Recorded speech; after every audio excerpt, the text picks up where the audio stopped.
Welcome back to Superhero Roundup Live here on SourceFedNERD on YouTube. Thank you guys for watching with us today. On the panel, we have Matthew D. Lieberman. Hello! Hello. And we also have DJ Woldridge. Hello. Hello. And I'm Sam. Maud is not here today. We're very sorry. Go say hi to her on Twitter and whatnot. But guys, on the show, we talk about the biggest superhero shows on TV at the moment. You can listen to this podcast on iTunes. Just search Superhero Roundup Live. You'll find us there. Make sure you like and rate and review all and do all that kind of stuff. Or if you're listening to this, you can watch the video version of this on youtube.com/SourceFedNERD. Let's get into it. Let's talk about some news today. Also, Please, guys, Sam. keep in mind, you can tweet us your thoughts about the show using the hashtag SHRoundup, and Matt will be reading those tweets during the show. I'll be reading all Right your there. tweets, and we have a question of the day, which we do most of the time. Every Today's once in a while. question of the day, obviously, is about the big news this week, which is that The Flash will appear on an episode of Supergirl in March. That is the first official crossover between Supergirl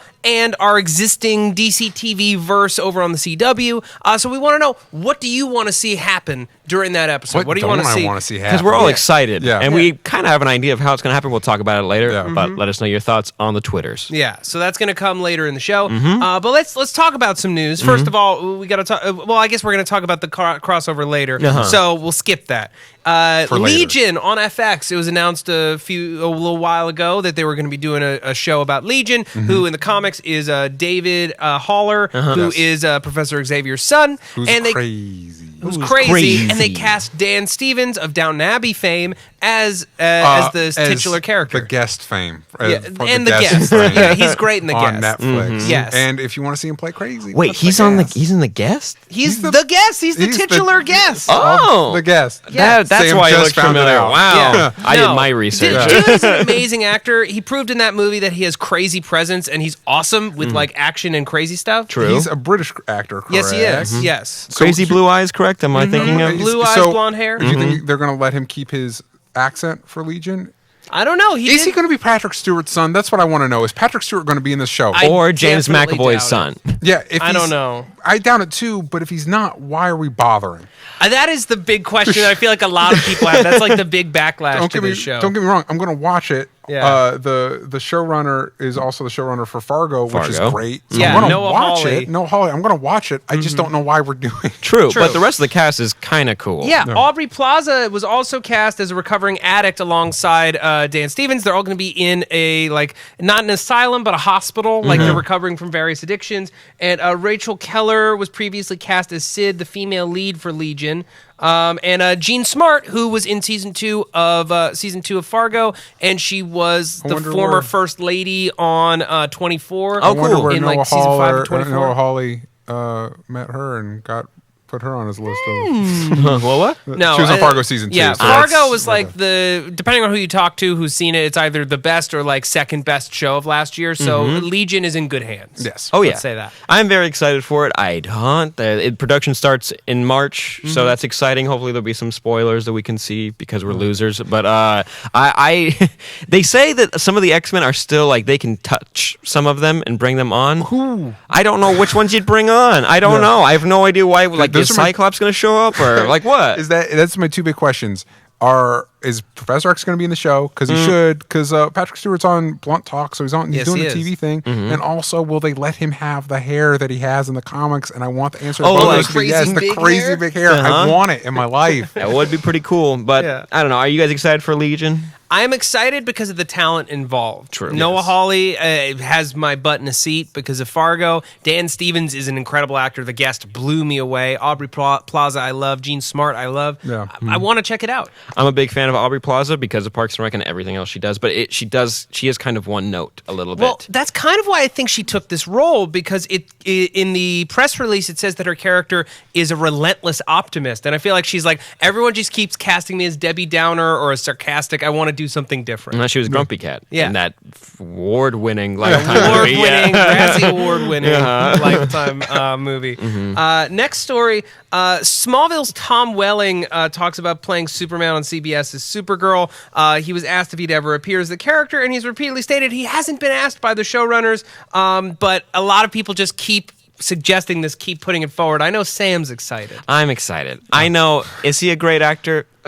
I mean, but would like fans free? I mean, the show was on for 10 years. Well, they're bringing 10 years. They're bringing on the Supergirl from Smallville to Supergirl. As Indigo. Which is, has me, like, one of the things I like about Supergirl is every time I'm like, a character that would really work well on the show is da-da-da, and then there's an announcement that character's winning the show, and it's like, yay!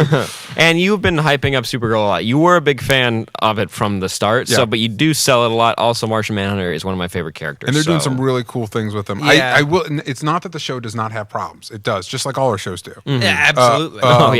I definitely think it's on the level with Arrow and Flash. The last last run of episodes, like the last 4 episodes, have all been great. Yeah, because at the last 2 we had Bizarro and then White Martians, and then Toyman. Yeah. Which was a great. They've actually turned the character of Win around. Win was very problematic. He was very creepy, very kind of like, and now he's become whatever. Point is, if you're into the comics, check it out. It's a lot of fun, and if you like Arrow and Flash, I would at least recommend checking it out. But so, would you guys like to see Tom Welling play Superman, or just show up on the show? I don't want to see, because I don't care about Tom Welling playing Superman. He played Superman for a fucking decade. I'm sorry, I'm done. I'm done with him. Let's get someone younger, someone better, someone who actually has real acting chops, who isn't just a pretty boy. I want to see like a respected. I want to see a theater actor tackle Superman. I want to see somebody who, like, freaking Juilliard actor playing Superman. I'm sick and tired of soap opera pretty boys. Tom Welling, Brandon Routh playing fucking Superman. I want to see a real actor tackle the part. Henry Cavill is the closest we've come. And he's still like a little. He's still remember the bad is dead. The bad is dead. And he can't open his goddamn fucking mouth and Batman v Superman. I've only seen one clip. We'll see in the movie. But. Just open your mouth. Just loosen that up. Just open your mouth. Yeah. I liked him in Man of Steel. Okay, fine. I'm alone here. I want Tom Welling as Superman. I wouldn't mind Tom Welling being on the show in a cameo role, because they brought back everybody else from every other iteration of Superman. Why not? Yeah. Why not? You know? Why not? Why not? Fine. I'm alone here. Yeah, it's okay. For me, just having these shows and doing things like crossovers, that's fan service enough. You don't need to fan service on top of fan service. Oh, that's all I want in life. That's a problem. That's all I want. Next thing, Greg Weisman, creator and showrunner of Young Justice and now Star Wars Rebels and Spectacular Spider-Man, all amazing shows. Yeah, great show. He reached out to fans of the show via Twitter, saying that they should watch the second season on Netflix as much as possible to show the studio that fans want more.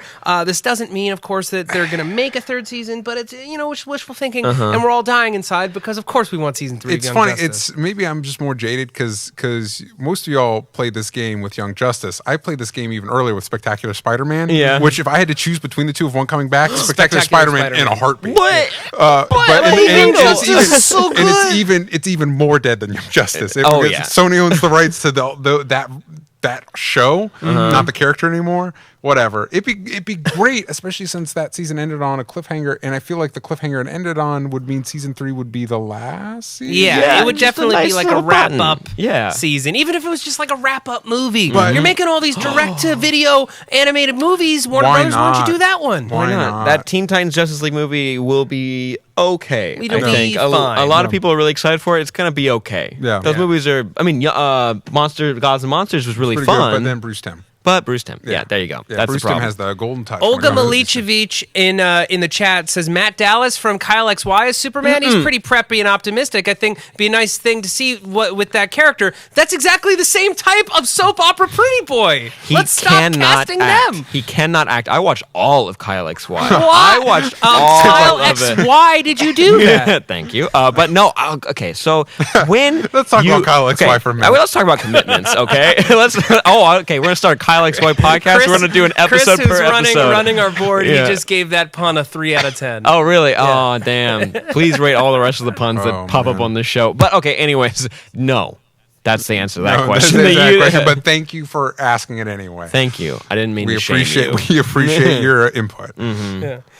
Darth Cash at JCash10 actually really liked that Teen Titans versus Justice League trailer. Okay. They said the Teen Titans v Justice League trailer came out, looks cool, and kind of reminds me of Young Justice. Excited? I know I am. Well, I know because the people running Young Justice was Greg Weisman and then another guy was the kind of the art director, his style and everything. And I think he's gone on to basically be in charge. This might all be bullshit. Gone on to be in charge of the direct-to-TV DVD. It does look animated like movies. his style. Yeah, so at least he's working. Greg Weisman's working. They're working. Hey, but if he's still over at DC, then you can just hop over and... Young Justice. We'll see. Do you guys think that would work? Let's say we all watch both seasons of Netflix twice, and everybody who watched our show watched both seasons twice. Would anybody care? No. Warner Brothers, when they did a petition, and Warner Brothers said all the money that they raised money for it, and Warner Brothers said no, thank you. Yeah, and they just shut it down. Yeah, they don't have any interest in reviving the brand. It was just a non-starter for them. It didn't get the male audience that they wanted at the time. It didn't sell toys. Yeah, it didn't sell toys, and that's the whole reason to make a show, guys. Sell is to toys. Sell toys. Yeah. All right, and the big story of the day, just because we wanted to hit some news first and then hop into our main stories, our main reviews of the episodes with the Flash Supergirl crossover, which is going to happen March 28th. It's called World's Finest. Yeah. What do you guys expect to see from this episode? What do you want to see with the Flash running over to National City? How's he going to do it? Let's talk about it. What do you guys think? We're going to do now? Isn't that our question of the day? I just kind of wanted to throw it out of the way now and then hop into our show so it's not a distraction. Until we have more time for Legends. What do I want to see? I want to see...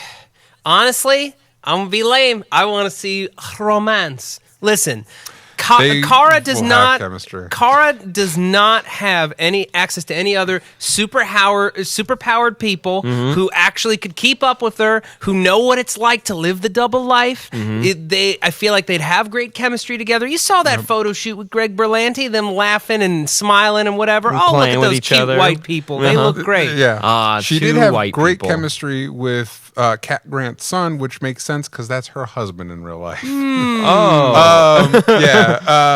But do you think it'll stay that way? Because one thing I'm wondering, we're all assuming general consensus is multiple Earths, right? Yeah, there you go. That's how we're going over. Flash has introduced multiple Earths. He's going to come in from another dimension. That, however, does not preclude the fact that whatever, let's say she's Earth 3, sure, whatever her Earth's version of Flash can't show up and exist in that universe. That's true. There could be like one thing that I'd love. One of the things I've wanted to see in Supergirl since the jump is for Barbara Gordon's Batgirl to show up. But then we had the Oracle reference in the other one. Right. It'd be interesting if on Supergirl's Earth it's Supergirl and Batgirl, and on the Arrowverse it's Oracle and Power Girl. Like they could do stuff like that. Basically, the doors are open. Right. I guess I don't want it to be an alternate dimension. I want them then to. How would you explain it? Well, they've referenced Batman since season 1 of Flash. Like, so Batman exists in that universe. Yeah. It doesn't make sense to me that you have a universe where you have every superhero but Superman existing. Yeah. I feel like maybe they don't interact with Superman or they don't mention Superman. Just explain it with dialogue. You've done it before. Yes, it's lame, but you do that. Does the public in Supergirl? I don't remember. Does the public in Supergirl know that they're aliens? I Yes. don't. They kind of reference it a Well, little everybody bit. calls them aliens. Yeah. It'd be a stretch, but it's a show. It's make believe. Yeah, Who okay. cares? That's a good point. When we were talking earlier, like you can't get too wrapped up in it. Yeah, like, I was reading articles that were like yeah. he can't. They can't possibly be of the same Earth. It's fiction. It can be whatever they want it to Yeah, be. It's the made writers up. could just change it. Would but it make sense? It might be a stretch, but but it doesn't mean they can't do it. I have a feeling that it's going to be one of the classic moves where Barry like vibrates over to the other dimension. He's like, "Oh, look," and then they're going to fight for a second, but Barry's going to get his ass handed to him because, duh. But then at the end, there's going to be like maybe a little bit of romance, like a charge, like a spark, and then he's going to try to like vibrate back to his other reality, and his memory's going to get wiped, and so is hers from some magic. For some reason. Yeah. Oh, what about a magic kiss that erases their memory? I mean, that's you know in the one thing canon. I'd love to see because I'm not sure we'll get to see in the movies or whatever.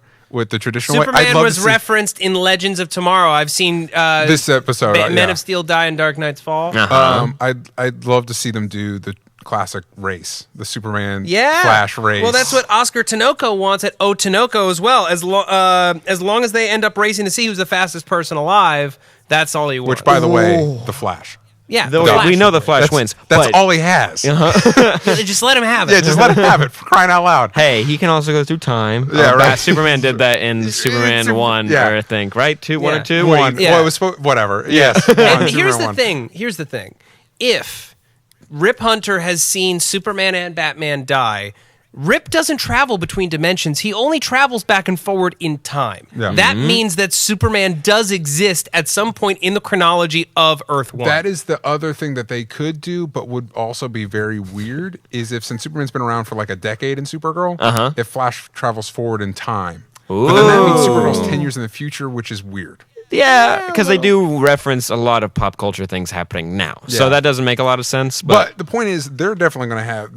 It'll be fun to see them on screen. And it's interesting to see...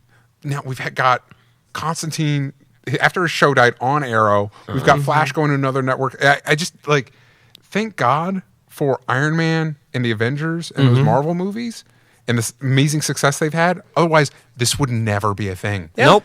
The studios saw the billions of dollars that they made and were like, oh, you want your show on your network to cross over with our show? Sure. Yeah. Yeah. Why not? That's all you have to do. It feels like everything every fanboy's ever wanted is happening. Agreed. Yeah. For me, I would like maybe some teases to other Justice League type heroes. Yeah. And if Flash could have just one run-in with Superman, you don't even need to see the fucker. You don't need to see him do anything. Yeah. Just have him run into Metropolis for a second, see a blue streak go by, and he's like, what the hell? And then just keep going, because they don't have Metropolis. Do they have Metropolis? They probably do. They just don't reference it. Yeah, so it's there because Gotham is there, kind of. No, Gotham's there. Yeah, anyway. Yeah, that's too complicated. It'd be cool to see, but I'm also hoping that even if it is another Earth, this opens the doors for those versions of the characters to exist in the other world, so they can kind of be more open. And it's interesting, I was seeing some articles talk about, obviously people are thinking, now that we have shows crossing between networks, maybe this opens up to movies crossing with shows. But it might even, if we're dealing with the multiverse, if we went full on Crisis of Infinite Earths, crazy down the road, we could see Michael Keaton's Batman hanging out with Christian Bale's Batman, hanging out with Ben Affleck's Batman. Don't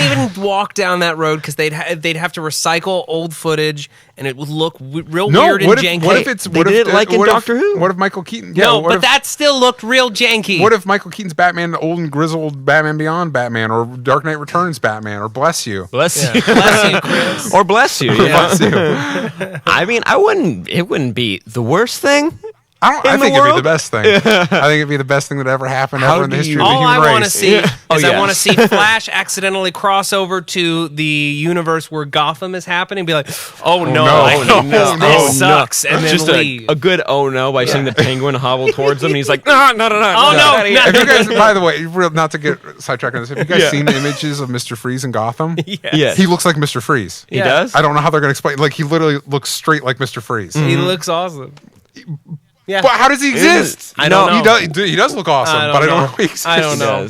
Anyway, do we want to talk about some TV? Oh, we can hop into some TV. On a level of 1 to 10, how excited are you for the Supergirl Flash crossover? 10. So excited. I say 11. No, I say 6. I say 11. Goes up to 11. Yeah. Somewhere between 11 and 6. There we go. All right, let's hop into... Oh, wait, real quick. We have one hypothetical question first. Oh, my God. Yeah. Please. Jaden LaFave at Jaden LaFave on Twitter asks, but Barry at full speed couldn't run faster than the Reverse Flash, so how could he beat Supergirl? Because Supergirl's still not that fast. Flash fast. Not that fast.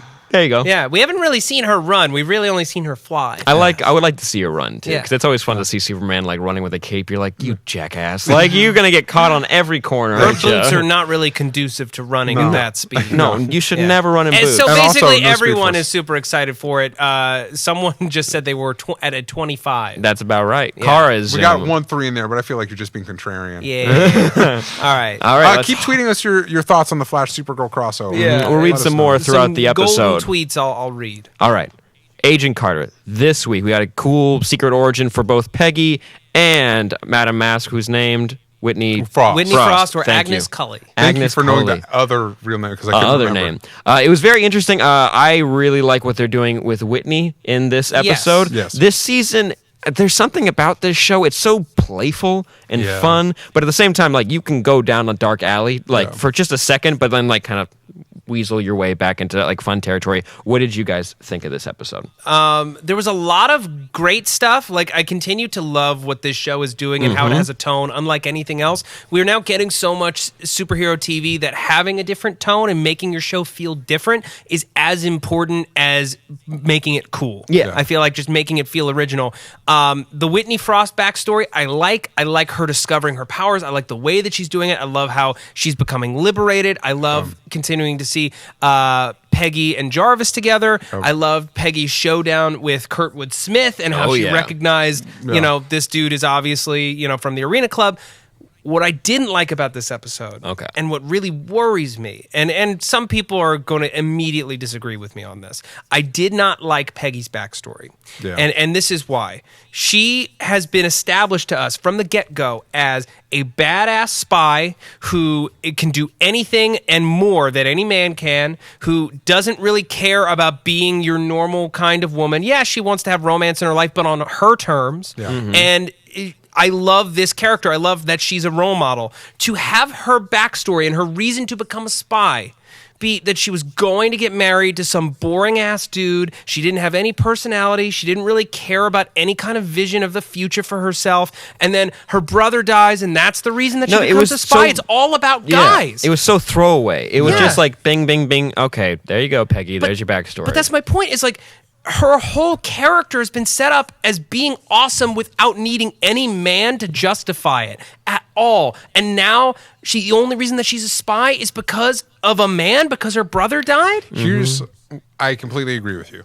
But the argument that I think could be made, whether you agree with it or not, is that it parallels Whitney Frost's thing about the idea of being in a society run by men and your exit way of getting out from beneath that. I wonder if the reason we kind of had the reaction that we had to Origin is because it's not as cool as what we probably imagined in our brain. Probably. Because I was talking with Star, our graphic designer, and it was one of those that like she was like, I don't need Peggy's backstory. And I felt the same way. I don't need it. I imagine she was always kind of kick-ass. She found a way to keep being kick-ass. Somebody noticed her kick-assness, gave her a job being kick-ass, and that's who she is. You know what I mean? That's what I assumed with Captain America. Yeah, She I was always just imagined badass. she was a parallel to Captain America in that Steve, you know, fought his way into being a soldier, and I imagine she did the same thing. She fought her way into being a spy and you know, claimed every victory on her own. And instead it was her brother who handed her this entry into spydom. But here's what works about it, and what always works about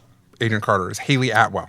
Yeah, Haley I Atwell love her so sells the much. shit out of all of it. She's so good. Like even those, I was watching those flashbacks. Like I'm not sure I'm buying this, and then she would start doing stuff. I was like, oh, but she's so great. Yeah. Haley Atwell's so great. And you know what's weird is that I know that they shoot this all in Los Angeles, so you're just like watching those like English countryside houses. I was like, that's like 20 minutes away from where we are right now. That was kind of fun. It's like West Covina. Yeah, California. right.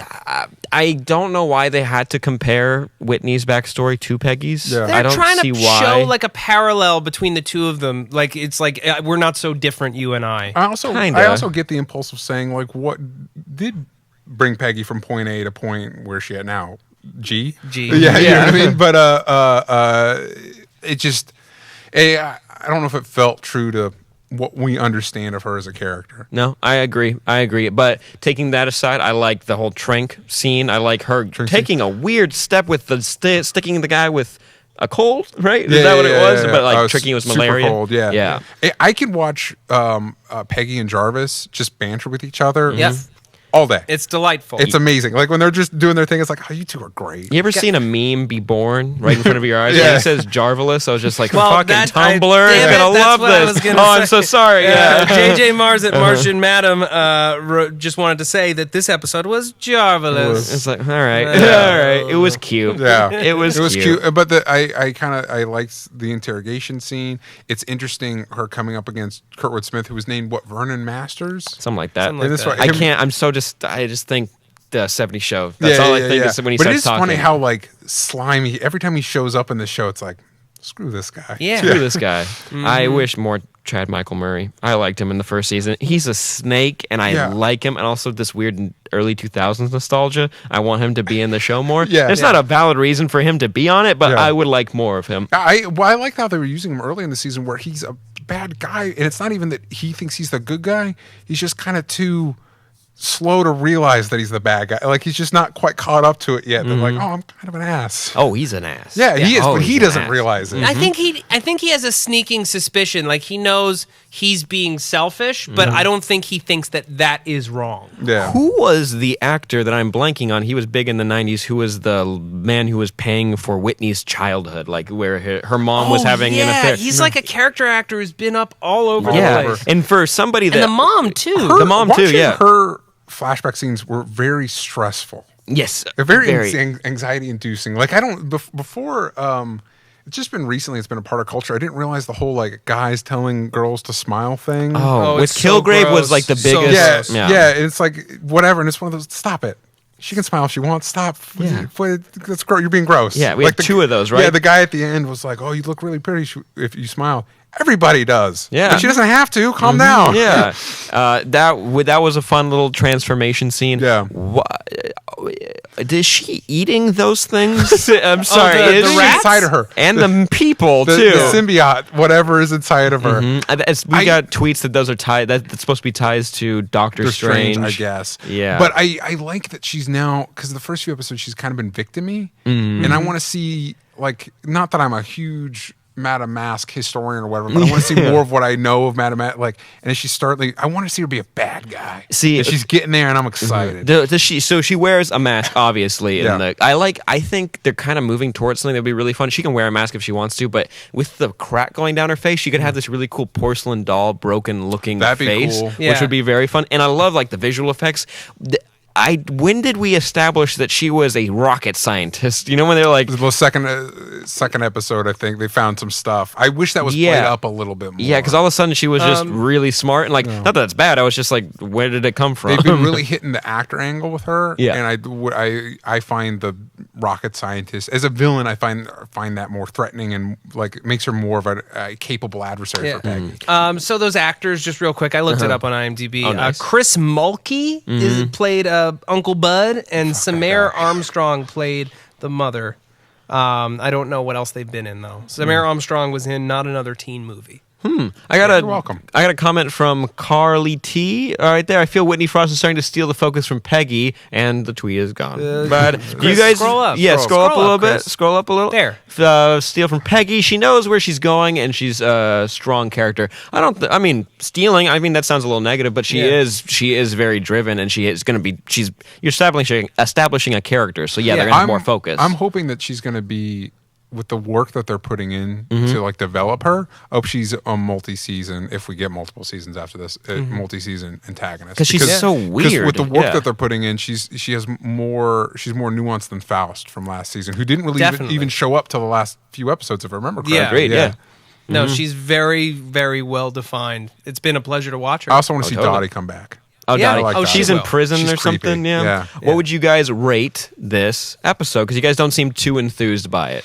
It was definitely the weakest episode of season 2, and it's been a very strong season so far. There was good stuff, but that Peggy backstory really, really upset me. For me, this episode's like a 6. I'm going to do one of those, like, I feel like I could probably give every episode of Agent Carter at least an 8, but since I gave last episode an 8 and I enjoyed it more than this one, I'm going to say 7. Okay. But it's still a really strong show. I'll give it like a 7.5 because it's not bad. It just... Again, it wasn't that too exciting. Yeah. Still fun. What did you guys think about Wilkes seeing the crack in the equation on the chalkboard? What do you think that means? Is that like going to be... He's being sucked in, I think. I think he's runs the risk of being... You don't like logistics Wilkes? of the Wilkes thing really I find a little too weird for this particular show. Really? I don't know. Even with her this show, Agent Carter really hasn't hit the sci. It was more of an old time spy show last season, and this one with the sci-fi stuff. It's not clicking for me yet. Okay. I think I'll be turned around. It is a weird take, but I like what they're doing with him, and I feel like there's going to be some sort of like This is a bad analogy, but like a firestorm type like thing where because he and Madame Mask were created at the same time, there's some kind of connection there. Yeah. There's something that's going to happen when they meet. Yeah. Like either she's going to just erase him from existence or something, or he can cancel out what she does. Which I have a feeling that's what they're setting up too, is that somehow she's going to suck up Wilkes, which is be kind of disappointing in that we've I don't already think had she him can. die He's not once. tangible. That's true. Mm-hmm. Or maybe he's inside of her. Maybe he's. I don't know. Ew. We'll see. Yeah, I gave it 7.5. You give it a, what was it again? I gave it a 6. I gave it a 7. 7. Wait a minute. Okay, theory. Because Theory corner. Whitney Frost, before she had ever absorbed anybody, she already had a small crack on her forehead. So I'm wondering if that crack came from absorbing the bodily material of one Mr. Jason Wilkes. And everybody else is still around, but their bodies, their essence, their energy has been sucked up by her. That would be interesting. But they're still wandering on this other plane. that would be really cool. That'd be Yeah. interesting. That would be so weird. And so a Ghost bunch of rats. rats. Ghost rats. Yeah. Hashtag I wanna ghost see rats. ghost rats. Awesome. Let's move on Marvel's to Ghost Rats Marvel- coming next is- fall. God, we have Agents of S.H.I.E.L.D., Most Wanted, I did. Agent Ghost- Carter, Ghost rats. and they will be getting their own comic series, I promise. Moving on to The Flash. Yes. This episode was super solid for me. Across the board, we wrote down a couple reviews. We all agreed that it felt more like a season 1 episode and a good season 1 good episode. season 1 episode. Yeah. It was super. I love what they did with Wells. The villain? Oh my, Tar Pit. So freaking cool. And I liked the CGI tar pit was dope. Yeah. so dope at the end, and you needed it. I mean, Yeah. you guys said that you didn't need it. Well, no, I needed it. I wanted it, but I want again, it, but you could do that episode without it. we came. We've come. This is how magical the time we live in. Yeah. It's like before Smallville days. You're watching Smallville. Never. You couldn't afford it, and so I assumed once we had Human Tar Pit, it's like this is good. I can take this, Yeah. and then you got it. Then it's like, oh. All right, highlights for the episode for you guys. Ooh, highlights for the episode. Honestly, I love how the Wells storyline played out. I did not expect him to reveal what he was doing this early. Yeah. I love how they reacted to it. I felt like Barry was justified when he locked him up, and he was also justified when he told everybody that they were not going to get any retribution against him. I thought it was just really well played. More often than not on these shows, like things will stretch on way too long, or people won't behave like people, and it feels contrived. Like this episode, every element worked for me and felt real. Like that's why it felt like a season 1 episode, because it's not overly mythology. Every plot made sense. All the characters are grounded. It just worked for me. Oh, great. Yeah. I liked in season 1 when like they'd be a plot point that they were going to hit eventually, like Flash is going to lose his powers. They did that in the 4th episode. They're like, let's just scoot past this and keep moving forward. Yeah. They didn't take very long for everyone to figure out who Wells was. Wells knew that they knew the entire time. Like they just kept chugging along with the show. And in the first half of the season, it was like, oh, Earth 2, here's Zoom, don't really know who he is. Also, Hawk people, like, okay, we have Vibe, and then now there's another Wells, and like the Metahumans are going to try to kill us, and Patty's there, and then finally Legends of Tomorrow's happening. Patty's gone, which, you guys like Patty. I enjoy Patty, but you had a good point earlier, you said. Yeah, well, I want DJ to say what he thought about this episode, and then I'm going to come back to the Patty. Oh, okay. Fair enough. Yeah. I really enjoyed this episode. I thought I thought it was really fun. You know what I mean? And you were talking about the scene at the end where Barry lets him out. Like I think that's Barry, maybe my favorite Barry scene in the whole show. There's a lot of scenes where people are like, Barry's our leader and he inspires us, but you never really like see it. He doesn't do anything. That was the one moment he's like, no guys, I want to let Harry out. We're a team. We're going to decide this together, but here's the reasons why. And it was really inspirational. It was really like, here's the level we're supposed to be trying to hit here. And I don't know, Wally continues to be an A+ for me. Every scene that actor's in, I really believe it. They gave Iris things to do. Yeah. Which when she cornered that dude and she recorded the whole conversation. I wish was she was a little scary. more confident in it. I wish she like tased him. I was a little like But that to me feels a little out of character for her. I feel like even that is her version of badass. Oh, and it was. It totally probably was. I liked Joe's arc, learning how to be a parent to a new kid that he didn't know he had, getting over his guilt of not being there. Yeah, and Tom Cavanaugh, who was the ace in the hole last season, hasn't really been he's been a little more wonky from the season, but this episode, especially as Barry's starting to, I thought the only thing I could say about this episode is I thought some of the dialogue was a little too on the nose. Like Barry's like, he was almost like a father figure to me. Da da da da da. It was funny in the moment, but like would Barry really say that? Like, you know what I mean? I don't know. But Tom Cavanaugh really brought it this episode, I thought. Noah C. Fisher at I Noah the Awesome on Twitter says, was this #Flash ep written by somebody else? The dialogue and episode was way snappier, wittier, and more fun than usual. 10 out of 10, best episode yet. I don't know if I'd go that far. Yeah. One of the best of the season, maybe. Yeah, and two more points. One, I was genuinely surprised this episode when with the piece of glass hitting Iris and him being too slow. Did not see that coming, and that's very, very rare on these shows to be genuinely surprised and like shocked and moved when she got hurt. They probably could have cut from the slow motion a little bit, like right when the glass hit her, cut out of slow motion. Well, it's like once you're paying for it. Yeah. The other thing, and this is kind of what Sam was starting to get at earlier. I had a point before the show about Patty. Now, I like Patty, and I'm pretty sure just about every fan liked Patty. She's a great actress, great presence on the show, but I think that now that she's gone, the show runs a lot better because we had to invest in this whole new character. Her storyline didn't really take us anywhere new. Yes, Barry was learning how to love someone other than Iris, but we all know that eventually he's going to wind up with Iris. So it's like I mean, like the future newspaper is a pretty key. Yeah, like, but remember I think that future newspaper is kind of in the dumpster. You know what I mean? Like I think a little. Just like theoretically, we all know hypothetically Oliver's supposed to end up with Laurel, but that's not true. The true romance of that show is Oliver and Felicity. Well, but that was not the intention when they started the show. They invented this character and they didn't know that they'd have chemistry. Yeah, but again, I think theoretically from the comics he's supposed to be with Iris, but would any of us really feel satisfied if Barry ended up with Iris? Well, let's see Iris kind of expand a little bit as a character for a second. And like they're doing that with Wally. Right. Yeah. And I'm not necessarily, like that's not really the question here. For me, it was just that Patty's arc took up a lot of time and like building her as a character, and it didn't really bring us anywhere new. No. And it felt like a distraction. Like that's the thing, is like things like Patty and the Hawks and setting up Vibe and like figuring out who Zoom is and like all these questions took us away from like day-to-day storytelling with the characters we care about. And that's all really we want. At the end of it, we want cool spectacles. We want fun ideas from comics. Earth 2, for example.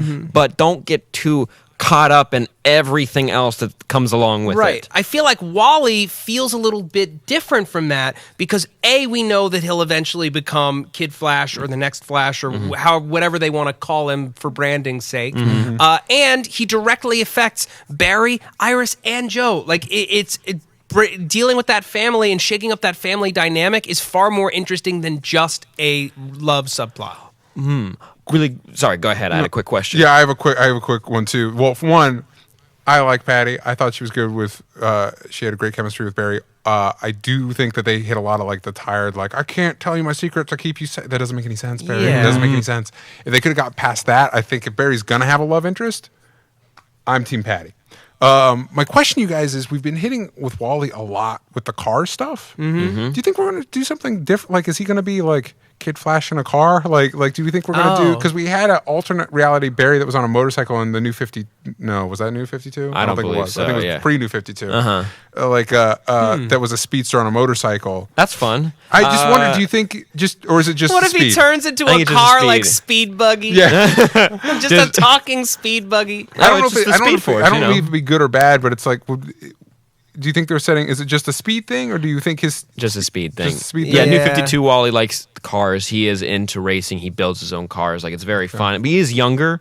That is a plot point that they're trying to hit and get people to read the New 52. Do you think that they're ever gonna make him like a smart ass jokester or no? You need him around Barry. We still haven't seen him around Barry. Yeah, Barry's really been avoiding him. No relationship with Barry at this point. It's been Joe and Iris, and he's been bringing a lot of good stuff out of Joe and Iris. That's true. Yeah. And like you did, the Flash has now met Wally. Wally's met the Flash, and like with the save. But I want conflict between them. I think that's what we're gonna get because of he was the sun or the White Shadow. That's what he referred to. That was rough. That was a mean one, Wally. That wasn't fair. Wally West, Speed Rider. Speed Rider. Not bad. Yeah. They show he's a speed junkie. Yeah. He wants to go faster and faster. And when he becomes I'm excited. Flash. I'm excited to see it. But I've said this before. I really want some sort of Teen Titans show with him as Kid Flash and Roy as Arsenal. We're gonna get that on the show. We have to get that on the show. Unless they're planning to do the Teen Titans Cyborg movie and they pulls a Suicide Squad on whatever we're doing here. That's so dumb. But I mean, I know what you mean. They would do that kind of shit. They do that kind of shit. But I would like that. Hey, if they're allowed to have 2 Flashes. By the way, Wally and Jax would get along real great, I think. Oh yeah. I would love that Firestorm to meet. Oh, that'd be that so would be cool. really cool. I've got a tweet here from Yes, Christian please. Rowe at Chris of Chin. A little bit of a contrarian opinion. Am I the only one who felt this episode of The Flash was too focused on the Wests? I don't think so. And I mean, you're still establishing Wally, so he's going to take up a lot of the plot, a lot of the story in the episode, in these next couple episodes. And more of the West means more Joe. Yeah. We can always use Joe's more the Joe. heart of the show. Oh, he is. I mean, Tom Cavanaugh was for a second, but he's been a little ooh. Yeah. Joe's been consistent. Battle Crafters in the chat says Felicity, the best hacker in the world. Quote was the best part of the episode. That was a really fun. Like, who's the best hacker in the world? Felicity Smoke. And Love that was good. I just realized this is the first episode where we actually get to see Harry and Barry that's cute. Working together. Working together. Yeah. That is that version of them, because before he just trusted him right out the gate and kind of helped each other for a second, but it was Cisco and Harry. That's the relationship we've been seeing. Which, by the way, I want this Harry to be the Harry that sticks around for the rest of the show. I really like this. I think that he will. Yeah, too. he's got a really interesting. I love the part where he's like, "Listen, if it comes down to you and my family, I'm picking my family. I'm going to betray you." And I love that line. How fucking great is that line? Yeah. I'm going to betray you. He's telling you the plot that's going to happen in about 15 minutes if you just keep your eyes open, Barry. I saw it. Jaden Lefave at Jaden Lefave asks, when is Barry going to start working on making Gideon? Bro, we've got decades. We got time. We've got decades. Here's the other thing. Speaking of that stuff, how is Star Labs still open? Well, okay, this is a big question for me that we don't have time to unpack. Yeah, but it's like, where's the money coming from? There is no money. There's no fucking money. We only need. Here's what we need. Here's what we need. Somebody, Wally, to surprisingly get inside somehow, because that's how everybody figures out the situation. They just stumble into Star Labs. Yep. And be like, "How are you guys paying for all this?" "Oh, we have some patents on some stuff that is bringing revenue in." Right. Done. Well, it's like they obviously can't be making much money because otherwise they would be able to afford security. Or Harrison Wells. He made a shit ton of money, right? After he stole the guy, Eobard stole his body. They're running off of his legacy. I don't know. Maybe they sold his really nice house that they had last season, and that's been paying for to keep the doors open. But guys, what would you rate this episode? I give it. Actually, I'm going to say at the end. What do you think? I'll give it a 9 out of 10. 9 out of 10? It's no flaws in it for me, but at the same time, it didn't move me like some of the best episodes of The Flash do. Okay. I'll say a 9. Yeah. I'll say a 9. You guys sound so hesitant about a 9. You sound like it's like... We're getting real close to 10. Yeah. And I'd say 10 for the show is probably season 1 finale. Yeah. I rewatched that recently because my friend just powered through that season. I almost teared up watching it again. I was like, that scene with his mother. Sorry. You should watch that if you haven't watched that. It's so good. I'd give it a 9 as well. No. I give it a 9 because so say we all. So we all. Best episode of the season so far for me. I'd say. Also, sorry. For me, it's up there with the Captain Cold episode, the Christmas episode with Trickster and Weather Wizard. Yeah, there have been some very good ones. Like I feel like we've been at times a little lukewarm on season 2 of Flash, but like they still turn out some excellent episodes. I think they were stuck with developing the most stuff for other franchises more than Arrow had to. True. They had a lot more characters. All right.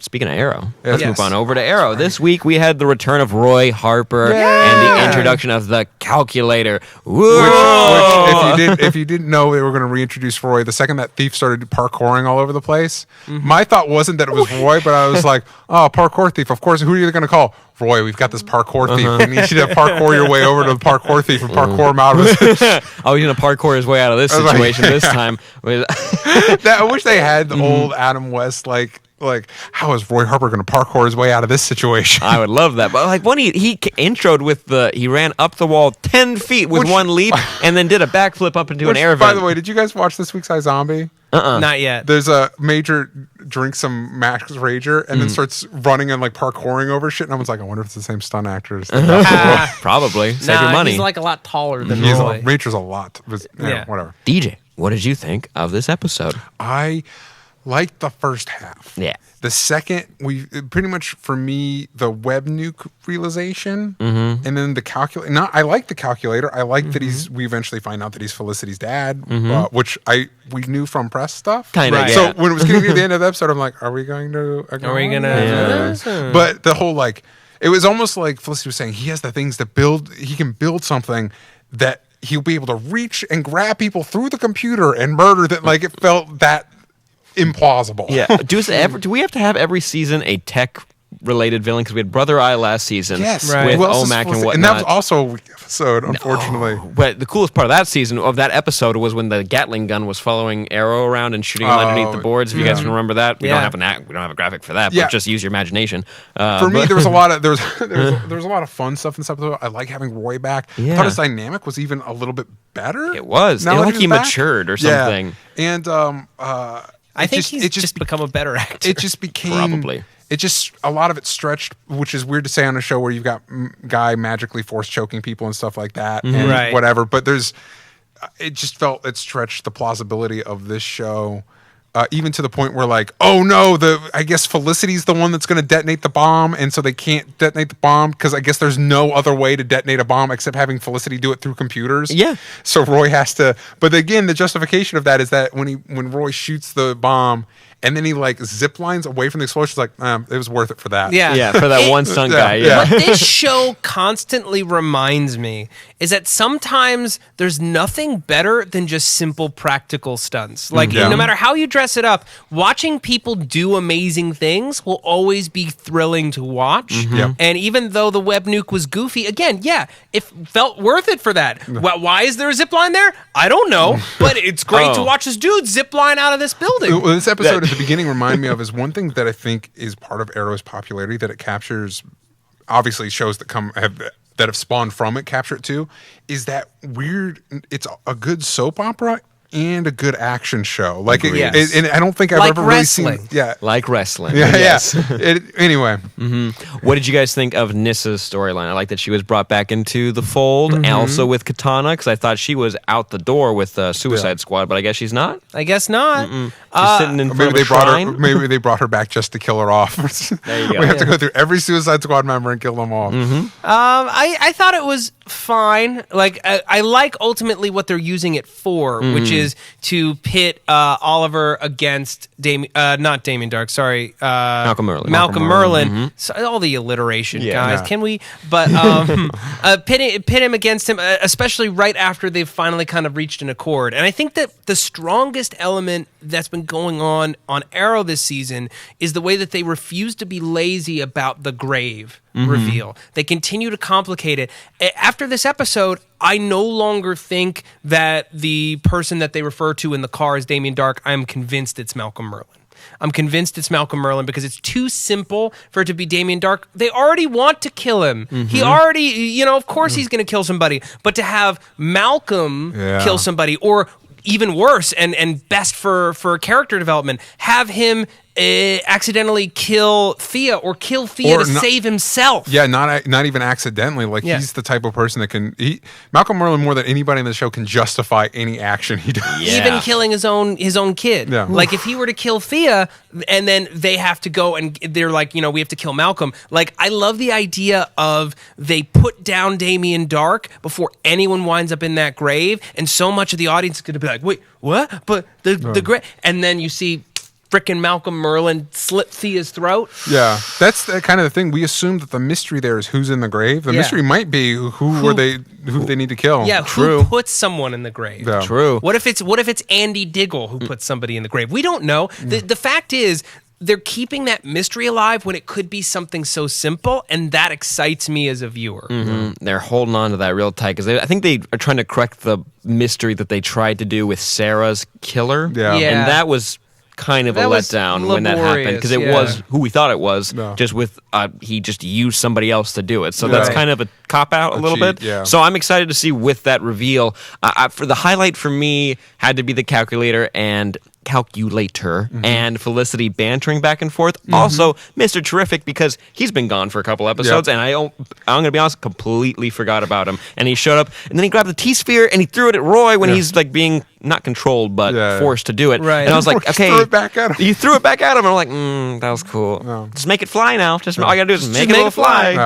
Yeah. They blow up by accident. Is that what his reasoning was? Yeah, I don't know. Yeah. I don't know what the reasoning was, but it was fun. Yeah. Zengu at Sakathis on Twitter says, Roy dynamic with Oliver was so great. He actually had a personality and wasn't as dry as he was in the past. Sad to see him go again. It really was like his best turn on the show, like really since like the early seasons for me. Yeah. Agreed. No, in season 3, he felt like, for me, a big waste until Oliver disappeared for a second, and then he became slightly more important. Yeah. Oliver came back less important, and then he like took the bullet for him. Right.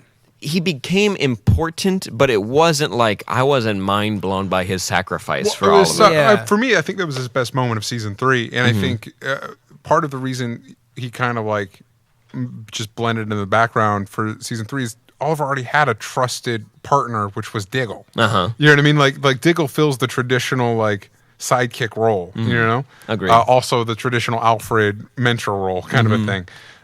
So it's tough for him as a sidekick, which is why I think Thea kind of works better, especially with the whole bloodlust thing. Although I could go without them saying bloodlust. Oh, just like 3 more times. Yeah. But now, and the other thing you talk about, like the mystery of the grave, it's like last episode I was convinced it was Diggle. Diggle's going to be the guy that ends up in the grave. And this episode I'm like, it's got to be Thea, right? Like, right. The fact that we don't know and that it's not obvious is sadly kind of surprising because it's so easy on shows like this to fall into lazy plotting, and they are not doing that. They refuse to be lazy, and that makes me really happy because getting to this point in a series, sometimes writers lose track of ideas or it's harder to generate fresh story because you already have such a solid rhythm with the show. They're continuing to find fresh ways to take on what is a time-worn format for this show, and that makes me really happy. Oh, no, me too. I like the introduction of Damien Dark's wife being a mayoral candidate. Yeah, I was Super afraid fun.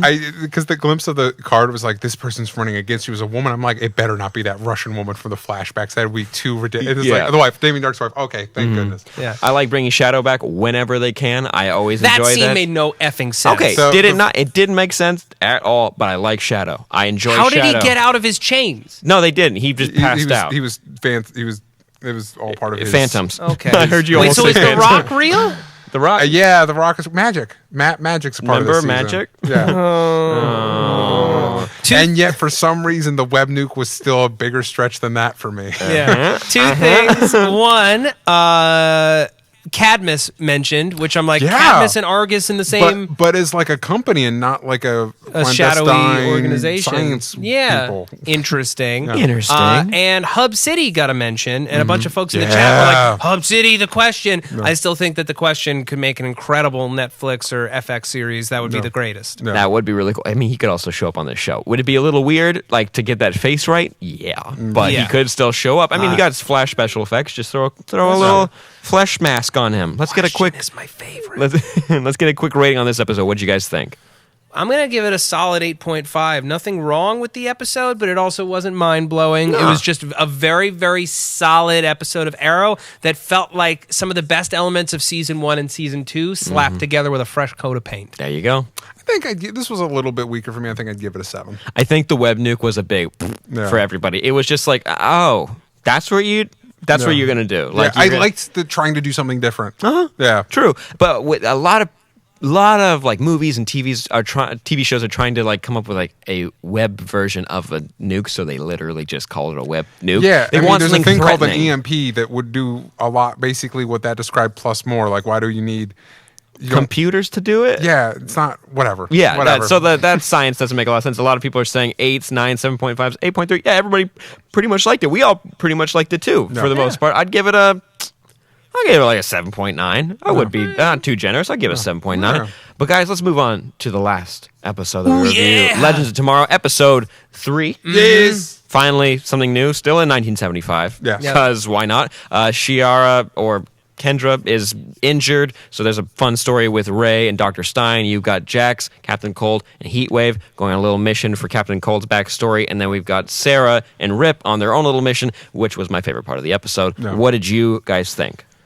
DJ, you go first, because I feel like we fall all over the map on this episode. Yeah. Mm-hmm. For me, I really like this episode. When they first started up, like, we're still in 1975, I'm like, this is going to be what I predicted, that they blew so much money on the first 2 episodes that there's just going to be an episode of everybody sitting in the ship just talking about their feelings. I love it. We didn't get that. Like, we got, I liked Sarah and Rip going to the bank. Pretty much everything with Sarah in this episode. Sarah's quickly becoming my favorite part of the team, even though I pretty much like everybody.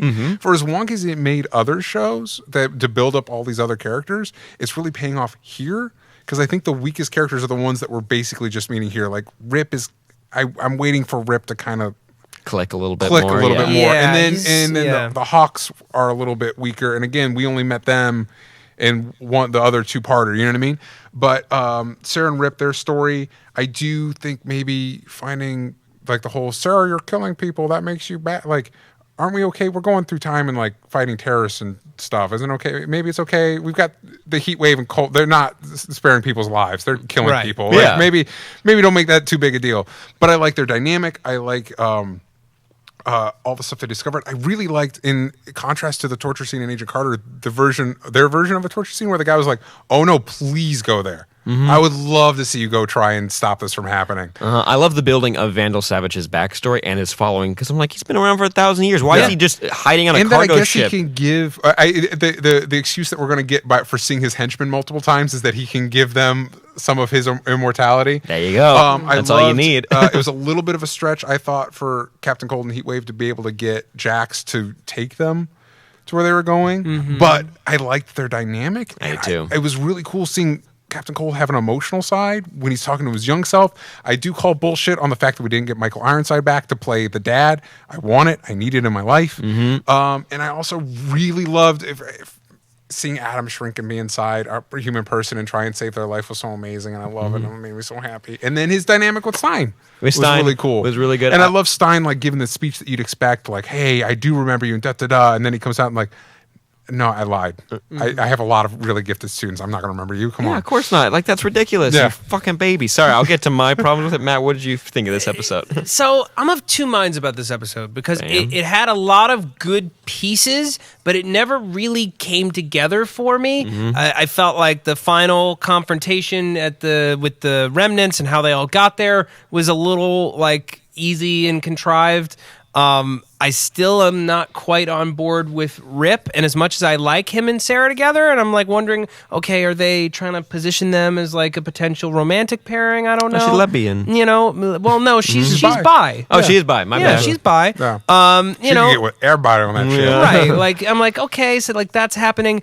It didn't really work for me. I felt like the Stein and Adam storyline was really forced, but at the same time, I did like seeing him inside the bloodstream and shrinking down. That was cool. Adam. It was live action Adam. Live action Adam, and I know you can geek out about it. But at the same time, as this episode was kind of underwhelming, I felt like Captain Cold's scenes at his childhood home are easily in the top 5 DC TV scenes of all time, period. Leonard Snart talking to his younger self and then talking to his father, that scene to me is easily in the top 5. It was so good, and it speaks to the kind of awesome, intimate character storytelling that we can do, especially with villains, and give them that kind of depth. That is so cool. I want that with Rory. Maybe we don't get to that depth, but I would like to see him expanded, because he is becoming my favorite part of this show. Every time you see Rory, Rip pops up in my head because I think of Rory from Doctor Who. Yeah, fair enough. But Mick is just so Heatwave. Heatwave. There we go. Heatwave. I love this character so much in this show. But my problems with this episode,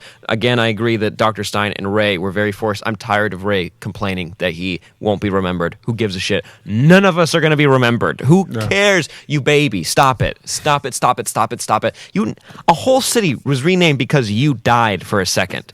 How is that not important? Anyways, that's that. I'm not excited for Kendra to wake back up, because like I really like Carter and I kind of like their dynamic. I know like their love story was a little rough, but I like their dynamic together acting. Now she's just by herself, so we'll see what she brings to the table. A lack of confidence. There you go. And I think the weirdest part was like Rip asked Jax if he was like, "Hey, can you work on the ship?" He's like, "It's a spaceship." Good point. He's like, "You like to work on stuff, right?" And Jax was like, "All right, you got a set of wrenches." It's like, why did you change your mind so fast? It's like, I guess this is my plot for the episode. Here I go. And he's like, "Oh, and I found an instruction manual." I was like, "Okay, Rip.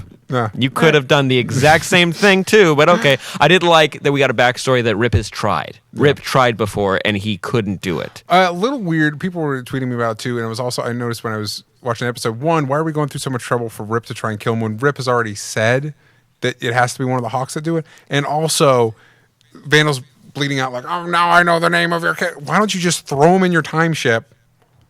Throw him into the future. Throw him anywhere. They should have had more henchmen show some excuse to be like, "Oh shit, we gotta Yeah, go." wait, why don't they just capture him? Yeah, because they really could have at the end of this episode. Capture Right? him and throw him in the 'Cause then- damn right? sun or Then- something. then- Right? Like, I swear to God, that will would've kill been- an immortal. That would have been so Yeah. great if they captured him and then threw him in the sun. Actually, it'd be really interesting, maybe not episode 3, but if halfway through the season they do beat Vandal and it screws everything up. That's cool. If they I had like and killed they him have in, to like- undo it. That would've been really cool. There's a tweet here that confuses me, and maybe you guys can clear it up for me. Dr. Fate at Dexis Matt writes, "The most interesting aspect of this episode was the fact that Vandal Savage can share his immortality." Now, everyone was like drinking the essence of Carter. Yes. but Another actor. Yeah. Another actor Yeah, laying there on the clearly, I table. love, like, you could tell, like, the jaw looked completely different. There was Yeah. totally another actor beneath the Hawkman helmet. Fine. Yeah. So they're drinking the essence of Vandal, but at no point did they say that makes all of them immortal. Well, no, they all drink of it and they all gain a few hundred years or something. No. Yeah.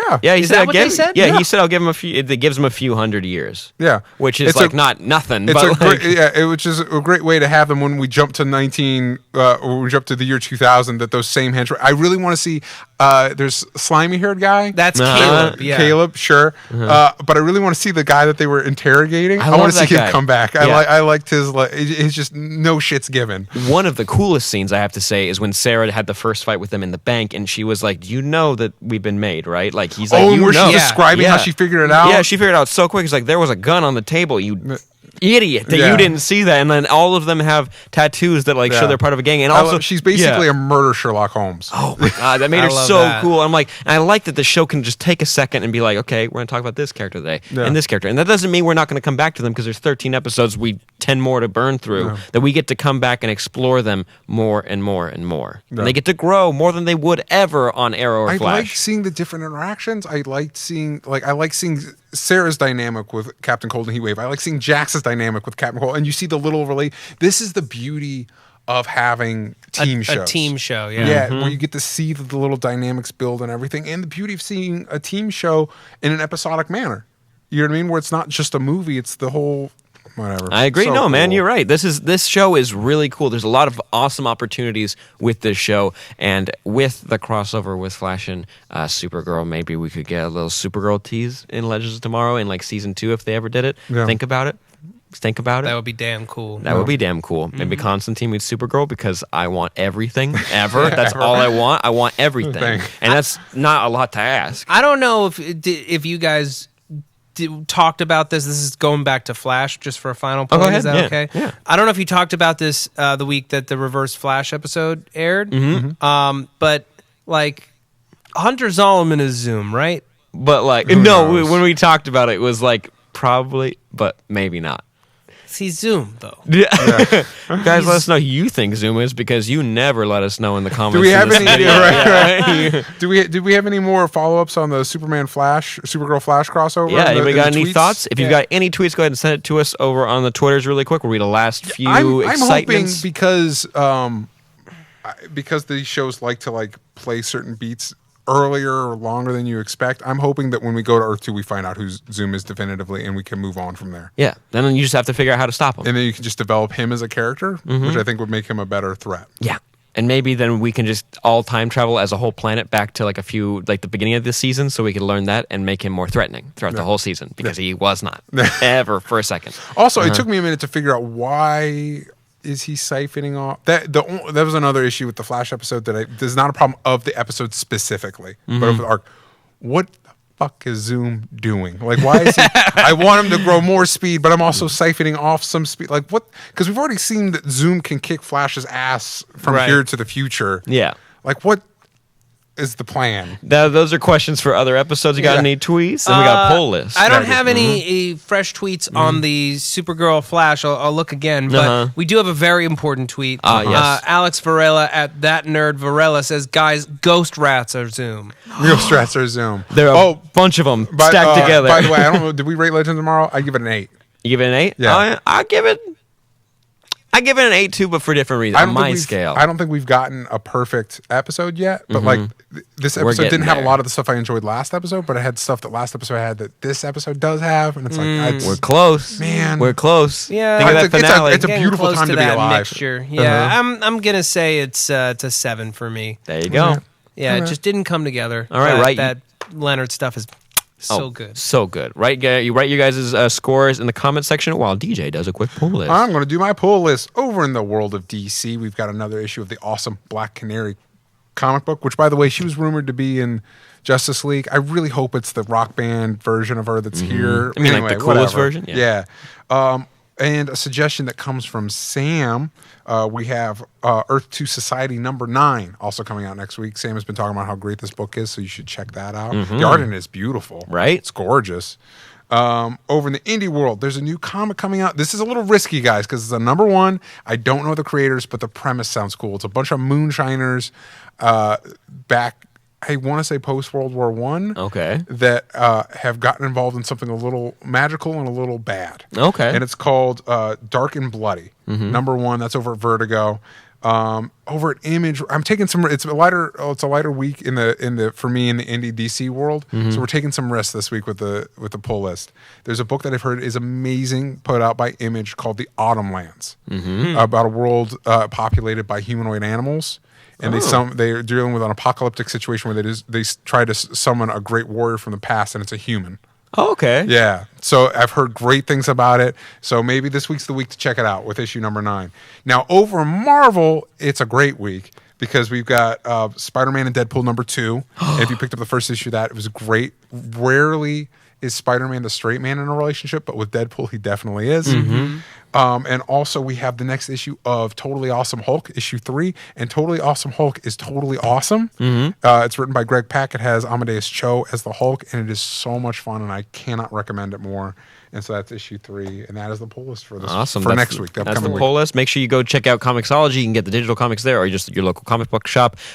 Earth 2 Society, gotta say, I can't.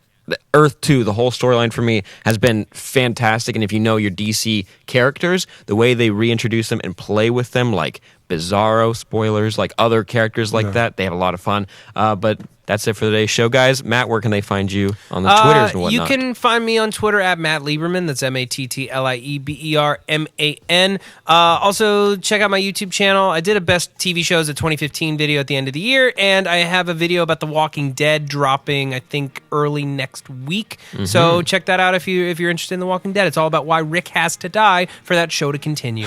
Very cool. DJ, where can we find you? At DJ Talks Trash on Twitter and Instagram. Very cool. You can find me at Sam Basher, SAMBASHOR. Wow, that didn't stutter at all. Good for Look you, at me. yeah. I'm learning to talk. You can find me there. Find me on YouTube. Just search my name. My fucking URL is garbage, and you won't be able to find it, so I'm not going to spell it. But just search my name. You know, pretty simple. But guys, make sure you go and follow this podcast on iTunes. Make sure you subscribe and you rate and you share and do all the fun stuff on iTunes, or if you want to, you can watch the video version, this one that you're watching right now, on youtube.com/SourceFedNERD. We do it every week, 2:30 p.m. Pacific Standard Time. You know the drill. Thank you guys so much for watching, and we'll see you next time. Bye-bye. I'm Zoom. I'm Zoom. Bye.